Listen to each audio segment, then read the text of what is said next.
and Killing Floor, Part 2.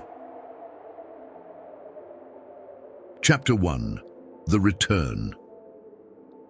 Reacher didn't make it far from the warehouse before he felt the weight of unseen eyes on him again.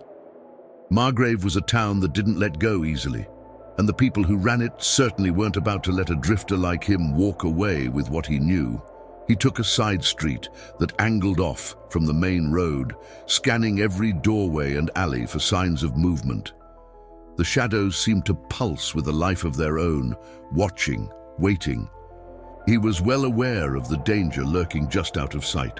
Then he heard it, a low hum of an engine idling just around the corner. Reacher slowed, listening carefully. He took a few steps back and slipped into the narrow alley beside a rundown hardware store.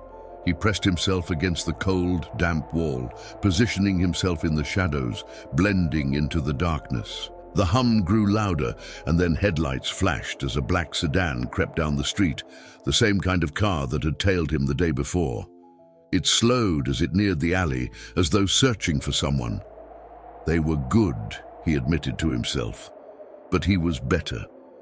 He crouched lower, every muscle poised, and waited until the sedan passed. As soon as the red taillights disappeared around the corner, he slipped out of the alley and doubled back toward the town center, careful to avoid well-lit areas. He needed a new vantage point and a better view of what was happening in Margrave after dark. Reacher reached a small convenience store, still open on the edge of town. He slipped inside, quickly purchasing a map of the area and a flashlight. The cashier gave him a curious glance, but seemed smart enough not to ask questions. Reacher folded the map and tucked it into his jacket, then exited and headed down the street, blending into the shadows once more. His instincts told him there was more to this counterfeit operation. The men in the warehouse weren't working alone. They were too well organized for a small-town scheme. But who was backing them, and why? He needed answers, and he was ready to go to any lengths to get them. Stay tuned to see what Reacher finds in the shadows of Margrave's underworld. Subscribe to follow his trail and unravel the secrets buried in this town. Chapter 2. A Quiet Ally. The diner was dimly lit when Reacher entered, with only a few customers scattered across the booths. Rosie, the waitress, noticed him right away, and her eyes flickered with an anxious look. She had warned him to leave town, but Reacher had never been one to take orders. He nodded in her direction, and she hesitated for a moment before making her way to his booth, clutching the coffee pot as if it were a lifeline. "Thought you'd be gone by now," she muttered, pouring him a cup without meeting his eyes. "Still here," Reacher replied, his gaze fixed on her. "Looks like this town's not done with me yet." Rosie bit her lip, glancing around the empty diner, then leaned in close. "You're walking a dangerous line, you know that? If they find out I told you anything, they already know." Reacher cut her off, his tone even. "But you can tell me something else." He slid the map from his jacket and unfolded it on the table, tapping a spot near the edge of Margrave. "This place. What do you know about it?"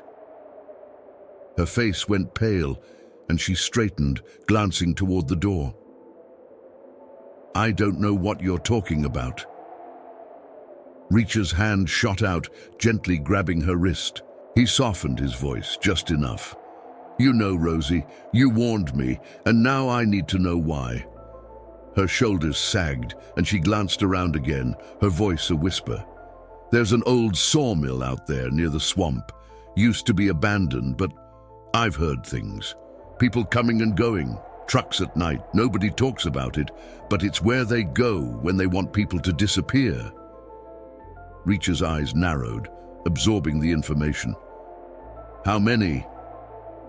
"Too many. They're all in it. The police, the mayor, everyone with money. They own this town, Mr. Reacher, and if you push them too far..."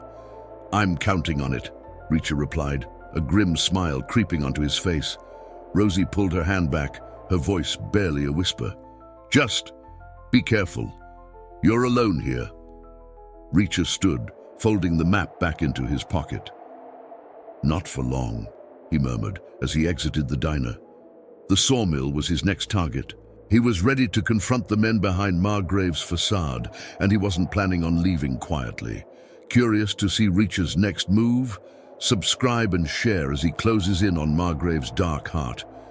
This conspiracy's about to get personal. Chapter 3. The Sawmill. The air was thick and heavy as Reacher neared the old sawmill on the outskirts of Margrave. The sky had turned pitch black, with clouds swallowing any hint of moonlight, leaving only the faint glow of distant streetlights to guide his way. The sawmill loomed in the darkness, its massive, broken-down machinery casting long shadows that seemed to stretch out toward him like claws.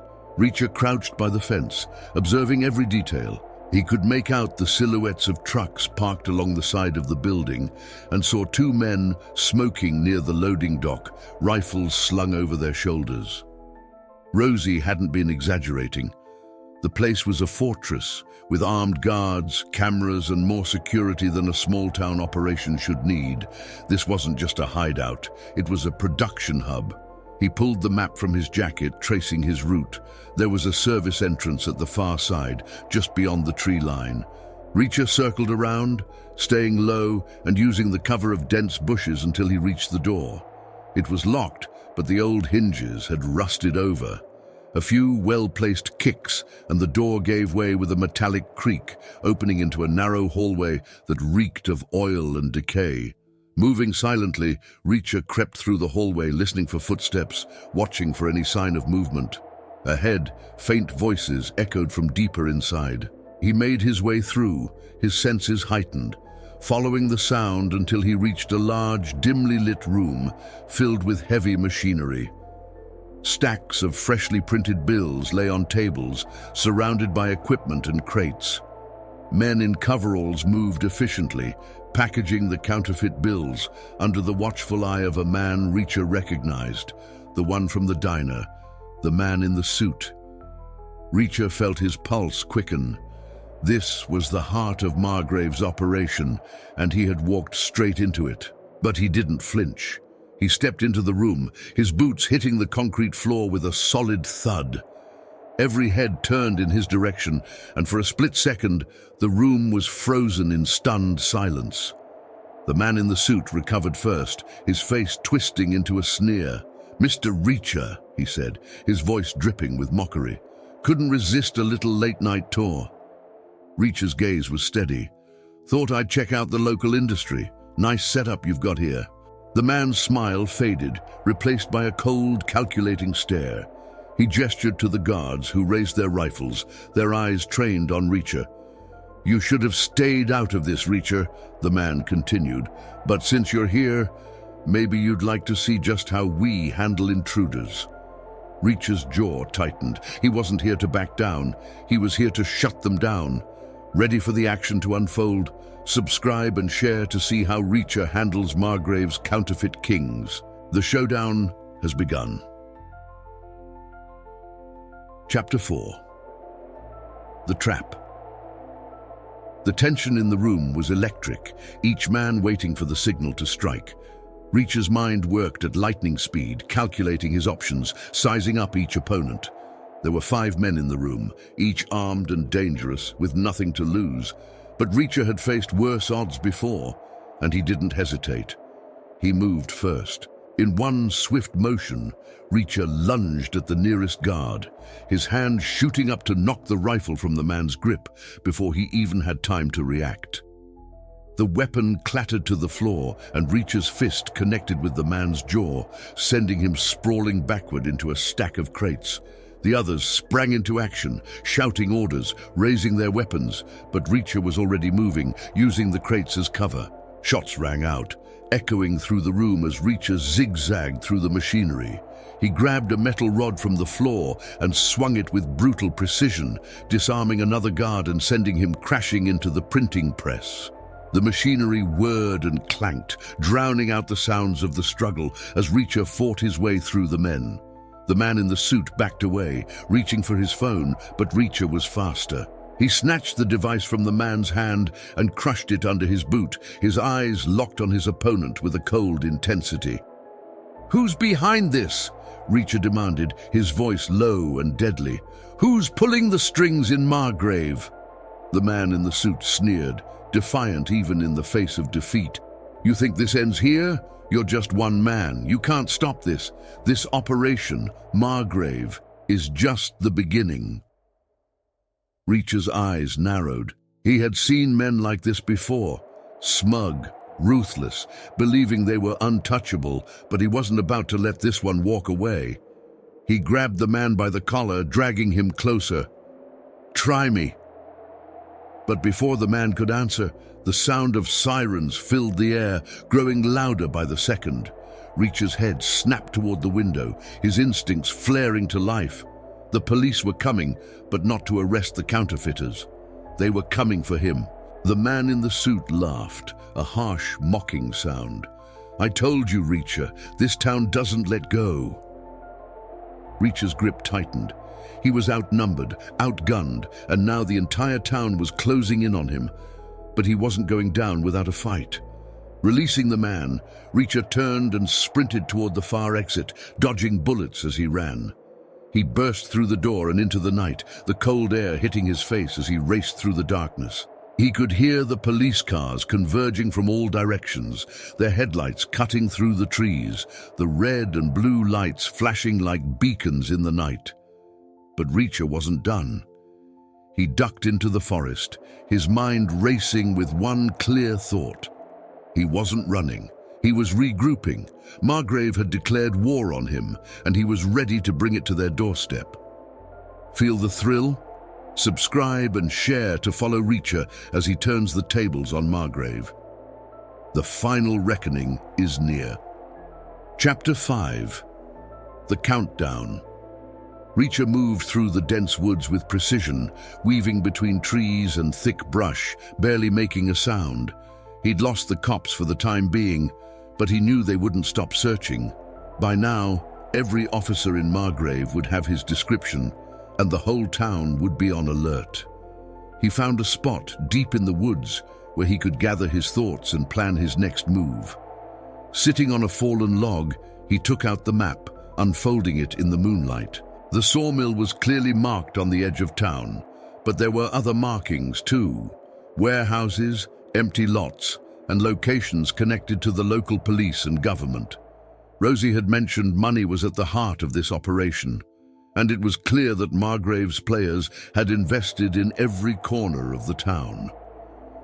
Reacher traced his finger over the map, stopping at a location labeled South Point Shipping Yard. He remembered seeing it on his way into town, a sprawling complex on the outskirts, guarded heavily and well hidden from public view.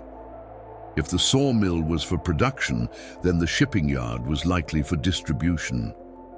This was where they moved their counterfeit bills out of Margrave, hidden in plain sight. He had one chance to end this, and he'd have to act quickly.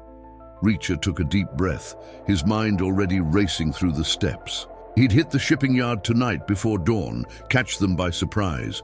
If he was right, he'd find enough evidence there to expose the entire operation, forcing the hands of the authorities. As he stood, a twig snapped nearby. Reacher froze, listening, his senses heightened. The silence of the woods was suddenly interrupted by the sound of footsteps, slow and deliberate. He slipped behind a tree, eyes scanning the darkness. A shadowy figure moved through the underbrush, flashlight in hand, sweeping it from side to side. The man was searching for him. Reacher waited until the man was close, then stepped out from behind the tree, catching him off guard. In a swift, silent move, he disarmed him and pressed him against the trunk. "Who sent you?" Reacher demanded, his voice a low growl. The man struggled, his face twisted in defiance. "You've made powerful enemies, Reacher. They're not going to let you walk away." Reacher's expression was stone cold. "Tell them I'm coming for them." Leaving the man unconscious in the woods, Reacher set off for the South Point shipping yard, his heart pounding with anticipation. The clock was ticking, and by sunrise he intended to dismantle Margrave's entire empire. Can you feel the tension? Subscribe and share as Reacher heads into the lion's den for the final showdown, the battle for Margrave. is about to begin. Chapter 6. The Final Reckoning. The South Point shipping yard loomed ahead, its tall fences and barbed wire silhouetted against the night sky. Reacher moved in close, taking cover behind a stack of old shipping containers. He could see men patrolling the perimeter, armed and alert, their flashlights cutting through the shadows. The air was thick with the scent of gasoline and rust, a fitting backdrop for the kind of operation Margrave had been running. Reacher counted the guards, noting their positions, their patterns. He'd seen setups like this before, places meant to look legitimate on the outside, but hiding something far more dangerous within. He moved silently along the fence, finding a weak spot where he could slip through undetected. Inside, the shipping yard was a maze of containers and loading docks. Reacher moved carefully, blending into the shadows, inching closer to the main building at the heart of the yard. He reached a side door and eased it open, slipping inside a dimly lit corridor that stretched out before him. Voices echoed from deeper within the building. Reacher crept closer, following the sounds until he reached a doorway that opened into a large storage area. Dozens of boxes lay stacked on pallets, ready to be loaded onto trucks. He opened one of the boxes, finding stacks of counterfeit bills carefully wrapped in plastic, enough to fill a dozen briefcases. But it was the men in the room who caught his attention. The man in the suit was there, along with Grover Teal, Margrave's police chief, and a few others he didn't recognize. They were talking in low, urgent tones, their faces tense. "This needs to move tonight," the man in the suit said, his voice tight. "Reacher's still out there, and the longer he's loose, the more risk he poses." Teal scowled. "That drifter's more trouble than he's worth. Should have been dealt with the moment he stepped off that bus." "Too late for that now," the man in the suit replied. "We need to clear everything out, send it off. If the feds show up, this entire operation's compromised." Reacher stepped out from the shadows, his voice cutting through the silence like a knife. "Compromise sounds about right." Every head in the room snapped in his direction. The man in the suit's face went pale, while Teal's hand flew to his gun. But Reacher was faster. In a blur of movement, he disarmed Teal, sending the gun skidding across the floor. Chaos erupted as the guards lunged at him, but Reacher was a force of nature, moving with a brutal efficiency honed from years of military training. He took down the first man with a crushing blow to the ribs, then spun, blocking a punch and sending another guard crashing into a stack of boxes. The counterfeit bills spilled onto the floor, fluttering like leaves. The man in the suit backed away, his face contorted in fear. "You don't know who you're dealing with, Reacher. This goes higher than you can imagine." Reacher advanced on him, his expression unyielding. "I don't care how high it goes, it ends here." The man fumbled for his phone, but Reacher slapped it from his hand. He grabbed the man by the collar, lifting him off the ground. "Who's at the top? Who's pulling the strings?" The man's defiance wavered, fear taking hold. "You're already a dead man, Reacher. You just don't know it yet." Reacher's grip tightened. "Then I've got nothing to lose." He dropped the man, who stumbled back, gasping for breath. Reacher had seen enough. He turned and strode out of the building, leaving the counterfeiters to scramble in chaos. He knew the feds would be all over this place by dawn. His work in Margrave was done. As he stepped out into the early morning light, he took one last look at the town in the distance. Margrave had been a quiet place hiding dark secrets, but Reacher had exposed it all, tearing down the facade and leaving it bare. He headed down the road, his footsteps steady, his mind already focused on whatever was waiting over the next horizon. This fight was over, but Reacher's journey was far from finished. The end. If you enjoyed our story, subscribe to our channel and turn on notifications.